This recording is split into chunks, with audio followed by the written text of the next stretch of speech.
श्री शिवाय नमस्तुभयम। हर हर महादेव। कैसे हैं आप सब? देखिए आज का यह वीडियो बहुत ही खास होने वाला है। दोस्तों आप सभी लोग जानते हैं 13 फरवरी 2024 को है बसंत चतुर्थी। दोस्तों ये बसंत चतुर्थी का जो दिन है ये बसंत पंचमी के एक दिन पहले पड़ता है। मतलब कि 13 फरवरी 2024 को है बसंत चतुर्थी और 14 फरवरी 204 को है बसंत पंचमी। अब दोस्तों ये 13 फरवरी 2024 का जो दिन है बसंत चतुर्थी का जो दिन है ये तिलकुट चतुर्थी के नाम से भी जाना जाता है। इसे व्रत चतुर्थी के नाम से भी जाना जाता है, विनायकी चतुर्थी के नाम से भी जाना जाता है। और दोस्तों इस दिन की महत्वता बहुत ही ज्यादा बड़ी होती है, बहुत ही बड़ा और विशेष यह दिन होता है। तो दोस्तों इसी दिन किए जाने वाला पंडित जी द्वारा बताया गया एक 9 शमी पत्र और एक दीपक वाला उपाय है, जिस उपाय को करने से दोस्तों आपके जीवन में जो भी आपकी मनोकामना होगी वो पूर्ण होगी। साथ ही में अगर आपके जीवन में कोई भी दुख और परेशानी चल रही होगी तो वो भी दूर होगी। अगर आप भगवान से कुछ मांगना चाहते होंगे, आपका कोई काम रुका हुआ होगा, तो भी आप लोग इस 9 शमी पत्र वाले उपाय को इस वसंत चतुर्थी के दिन कर सकते हैं। दोस्तों ये उपाय आपकी पूरी जिंदगी को भी बदल सकता है। ऐसे दिन बार बार नहीं आते हैं, विशेष रूप से ऐसे बड़े दिन बार बार नहीं आते हैं, क्योंकि बसंत पंचमी के पहले पड़ने वाली यह बसंत चतुर्थी का दिन बहुत ही बड़ा और विशेष होता है। तो इसीलिए दोस्तों इस दिन आप लोगों को यह 9 शमी पत्र वाला उपाय और एक दीपक वाला उपाय तो जरूर करना ही चाहिए। अब दोस्तों इस उपाय को आप लोगों को कैसे करना है, किसको करना है, किस समय करना है, ये सारी जानकारी हम आपको इस वीडियो में बताएंगे। साथ ही में आपको उपाय की संपूर्ण जानकारी भी देखने के लिए मिल जाएगी। तो सबसे पहली बात दोस्तों हमने आपको बताया है कि ये जो उपाय है ये सिर्फ और सिर्फ 13 फरवरी 2024 बसंत चतुर्थी के दिन किया जाएगा, जिस दिन तिलकुट चतुर्थी भी है, व्रत चतुर्थी भी है और विनायक की चतुर्थी भी है ना। तो सिर्फ और सिर्फ इसी दिन आपको ये वाला उपाय करना है, तभी आप लोगों को इस उपाय को करने का फल मिलेगा, है ना। तो इस उपाय में क्या करना है, सीधी सी बात है, 9 शमी पत्र और एक दीपक वाला उपाय है।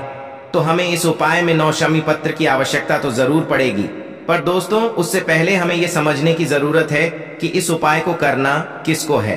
तो देखिए घर की जो माताएं बहनें होती हैं वह इस उपाय को मुख्य रूप से कर सकती हैं, क्योंकि घर की जो माताएं बहनें होती हैं वो घर की लक्ष्मी होती है ना। तो भाई अगर किसी कारणवश अगर घर में माताएं बहनें उपस्थित नहीं है तो फिर घर का कोई भी बड़ा व्यक्ति इस उपाय को कर सकता है। अगर बच्चे चाहे वो भी इस उपाय को कर सकते हैं, पर उनको इस उपाय को अच्छे से समझना होगा, वरना वो ऐसे नहीं कर पाएंगे। उपाय को सही करोगे तो ही उपाय का आप लोगों को करने का फल मिलेगा, है ना। अब दोस्तों उसके बाद बात करते हैं कि ये उपाय आप लोगों को करना किस समय है। तो देखो इस उपाय को आप सुबह सुबह प्रातः काल भी कर सकते हो और शाम के समय प्रदोष काल में भी कर सकते हो, कोई दिक्कत वाली बात नहीं है। मुख्य रूप से अगर करना चाहो तो शाम के समय प्रदोष काल में करना। अब शाम का जो समय होता है, प्रदोष काल का जो समय होता है, वो कितने बजे से लेकर कितने बजे तक का होता है और कितने बजे से कितने बजे तक के बीच में आपको ये वाला उपाय करना है। प्रदोष काल में तो हम आपको यहाँ पर बता दें कि 13 फरवरी 2024 को शाम 6 बजे से लेकर 7 बजे के बीच में जो प्रदोष काल होगा, इस बीच में आप लोग ये वाला उपाय कर लेना, है ना। और किसी कारणवश अगर आप लोग लेट भी हो जाते हो, 7 से ज्यादा भी बच जाते हैं, तो भी 7 या 8 बजे तक भी आप लोग ये वाला उपाय पूरा कर सकते हो। आपको उपाय का फल जरूर मिलेगा, है ना। तो सुबह भी इस उपाय को कर सकते हो और शाम को भी कर सकते हो। सुबह कर रहे हो तो थोड़ा जल्दी करना और शाम को कर रहे हो तो भाई प्रदोष काल में करना। अब इस उपाय में क्या करना है वो ध्यान से सुनो।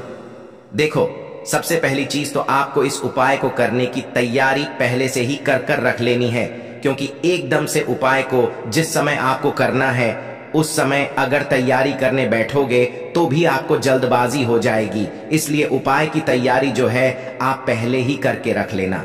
जैसे कि क्या तैयारी करनी है भाई, 9 शमी पत्र हमको लेकर आने हैं। अब ये 9 शमी पत्र हमें कहां पर मिलेंगे? 9 शमी पत्र आपको सिर्फ और सिर्फ शमी के पेड़ में मिलेंगे, है ना। तो आपके घर के पास में जहां पर भी शमी का वृक्ष लगा हुआ हो, शमी का पेड़ लगा हुआ हो, भाई वहां पर आप लोगों को जाना है और एक गलती यहाँ पर यह भी बिल्कुल मत करना कि जो शमी का पेड़ है वो आप और किसी को समझ लो, है ना। तो इसलिए पहले किसी से पूछ लेना कि भाई ये शमी का ही पेड़ है ना, ये शमी वृक्ष का ही पेड़ है ना, शमपत्र ही है ना। तो पहले पूछ लेना, उसके बाद ही उस वृक्ष से शमी पत्र तोड़ना। वरना कुछ लोग गलती से जो है कोई और पत्तियों को तोड़ लेते हैं और उन्हें शमी पत्र समझ लेते हैं। अगर ऐसा आप लोग कर लोगे तो भाई उपाय फिर काम नहीं करेगा, है ना। तो इसलिए इस बात का ध्यान रखना है कि आपको शमी के वृक्ष से ही जो है शमी पत्र तोड़ कर लाना है। शमी के पेड़ से, शमी के वृक्ष से 9 शमी पत्र तोड़कर लेकर आ जाना अपने घर पर है ना। घर पर आने के बाद दोस्तों इन 9 पत्र को आप लोग उपाय के लिए अलग से रख लेना। अलग से रख लिया आप लोगों ने। अब इसके साथ में दोस्तों आप लोगों को क्या करना है, हमने आपसे बोला था कि ये उपाय जो है 9 शमी पत्र और एक घी के दीपक का है। तो भाई 9 शमी पत्र तो आपके तैयार हो गए हैं ना। अब इसके साथ में एक घी का दीपक भी आपको तैयार कर रहा है। अब यहां पर भी प्रश्न आता है कि ये जो घी का दीपक है ये कैसा तैयार होगा। तो यहां पर हम आपको बता दें कि ये जो घी का दीपक है ये होगा आपका आटे का तैयार है ना। मिट्टी का भी ले सकते हो, पर मिट्टी का लोगे तो नया दीपक लेना पड़ेगा। तो सबसे अच्छी बात है कि थोड़ा सा आटा गूना। उस आटे को गूंथते समय उस आटे के अंदर कुछ मत डालना, मात्र सादा आटा लेकर उसको गूंद लेना और उस आटे का एक मीडियम साइज का दीपक बना लेना। सिर्फ और सिर्फ एक दीपक बनेगा, एक से ज्यादा नहीं बनेगा। इस बात का ध्यान रखना है ना। तो एक दीपक बना लेना। अब उसके अंदर बाती कौन सी रखा आएगी, ये उपाय हम भगवान शिव जी के लिए, भगवान गणेश जी के लिए कर रहे हैं। तो भाई सीधी सी बात है, ये जो बाती है इसके अंदर गोल रखा आएगी, है ना। गोल बाती रखने के बाद दोस्तों अब आपको क्या करना है कि इसके अंदर शुद्ध देसी गाय का घी डालना है। क्या डालना है? शुद्ध देसी गाय का घी डालना है। घी डालने के बाद दोस्तों क्या करना है, आपका यह दीपक तैयार हो जाता है। ध्यान रखना, शुद्ध देसी गाय का घी डालेगा तो वही शुद्ध देसी का घी आपको अपने घी मतलब एक घी के दीपक के अंदर डाल लेना है। अब आपकी ये उपाय की जो सामग्री है ये तैयार हो चुकी है, जैसे कि ये 9 शमी पत्र और एक घी का दीपक है। ये जो उपाय है विशेष रूप से माताएं बहनें करें। हम आपको पहले से ये बात बता रहे हैं क्योंकि दोस्तों ये जो दिन होता है ये माताओं बहनों के लिए विशेष रूप से होता है।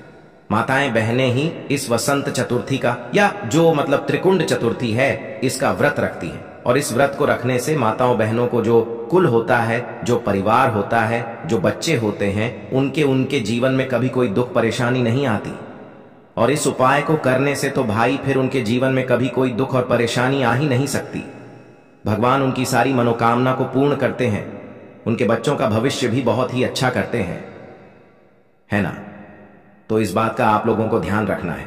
तो अब करना क्या है भाई, आपको अपने घर से ये 9 शमी पत्र और एक घी का दीपक किसी भी एक पूजन की थाली में या किसी भी एक प्लेट में या पात्र में आपको रख लेना है। और कहां पर पहुंच जाना, अपने घर के पास में जो भी शिव मंदिर हो वहां पर पहुंच जाना। जो भी शिवालय हो, शिव मंदिर हो, भगवान शिव जी की शिवलिंग विराजत हो, वहां पर पहुंच जाना है ना। मतलब आप भगवान के दर्शन कर लेते हो, उनसे प्रार्थना कर लेते हो, तो आप शिवलिंग के पास में आ जाओ।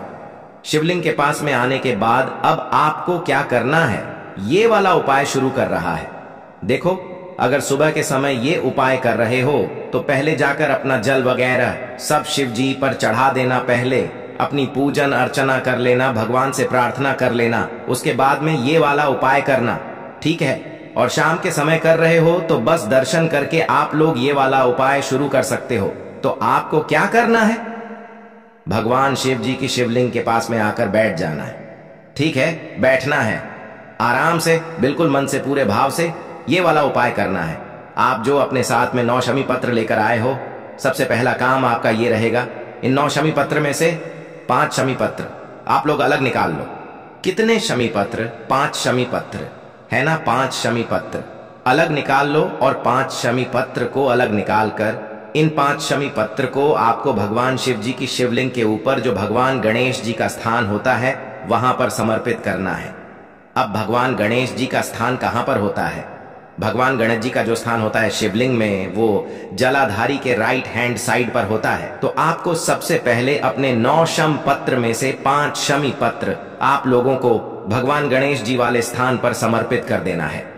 जो शमी पत्र का पत्तियों वाला भाग होगा वो शिवलिंग की तरफ करके रखना है और डंडी वाला भाग पीछे की तरफ, मतलब जहां से जल बहता है और नीचे गिरता है, जलाधारी की तरफ करके आप लोगों को रख देना है ना। तो सबसे पहले 5 कमी पत्र आप लोगों को भगवान गणेश जी वाले पर समर्पित कर देना है ना। तो यहां पर आपने 5 शमी पत्र समर्पित कर दी। उसके बाद में आपके पास बची अब 4 शमी पत्र और 1 घी का दीपक। घी के दीपक को आपको अभी कुछ भी नहीं करना है, उसको वैसे के वैसे रखे रहने देना, ना ही जलाना है अभी उसको, है ना। तो आपने 4 शमी पत्र में से 3 शमी पत्र और निकाल लीजिए, है ना। 3 शमी पत्र निकालने के बाद दोस्तों इन 3 शमी पत्र को आपको भगवान शिव जी की शिवलिंग के ऊपर समर्पित करना है। कहां पर समर्पित करना है? शिवलिंग के ऊपर समर्पित करना है।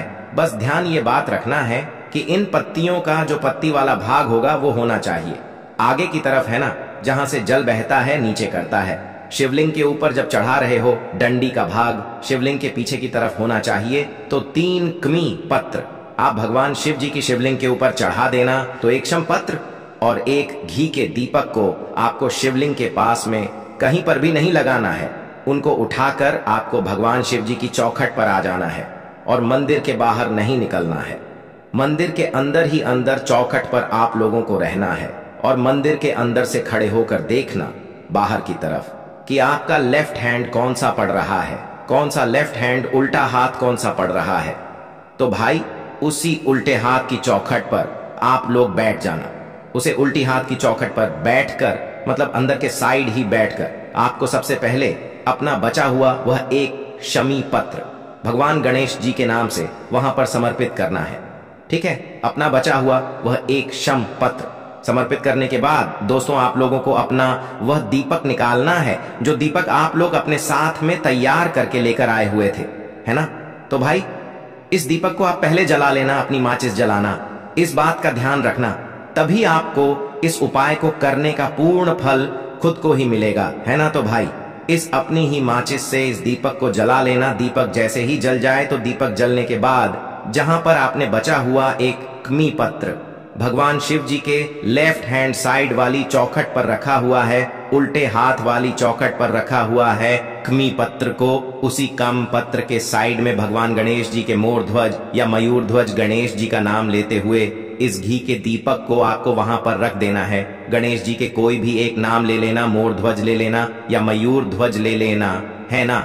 और इस दीपक को उसी एक कम पत्र के साइड में भगवान गणेश, मतलब भगवान शिव जी के लेफ्ट हैंड साइड वाली चौखट पर आप लोग रख देना। अपनी वह मनोकामना बोलना, जिस मनोकामना के लिए आप लोग यह वाला उपाय कर रहे हो, विशेष रूप से अपनी मनोकामना जरूर बोल देना। जो भी दुख और समस्या, जिस काम के लिए आप यह वाला उपाय कर रहे हो, अपना वह काम बोल देना और भगवान से प्रार्थना कर देना, उनको धो दे लेना। बस यहां पर आपका ये वाला उपाय पूर्ण हो जाता है दोस्तों। ये वाले उपाय को करने से आपकी जो भी मनोकामना होती है वो पूर्ण जरूर होती है, और जल्दी नहीं, बहुत जल्दी होती है।